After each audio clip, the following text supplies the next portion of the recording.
Alors, nous allons voir comment réaliser cet équerre.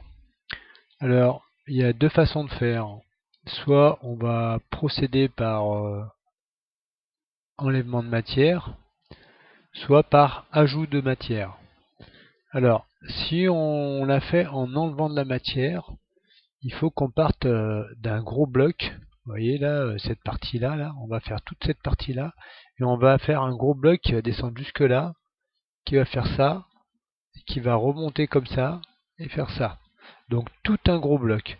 Une fois qu'on aurait fait ce gros bloc, on vient enlever cette zone-là, qu'on voit là, première zone à retirer. Et ensuite, une deuxième zone à retirer, c'est la zone d'en bas, là, ici, qu'on voit là. Il faudrait enlever ce morceau qui est là.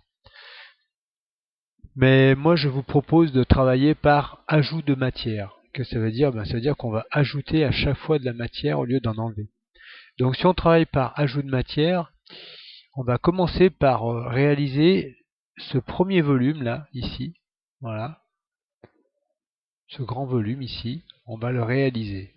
Une fois qu'on aura réalisé ce premier volume, on viendra rajouter un deuxième volume qui se situe, qui est cette partie-là, qui va faire ça après, elle est là, et aller jusqu'au bout ici, et remonter. Ça sera la deuxième partie. Troisième partie à rajouter de volume, ça va être la partie du bas, là, le petit, la petite languette là qu'on voit en bas, là, qu'on devra rajouter.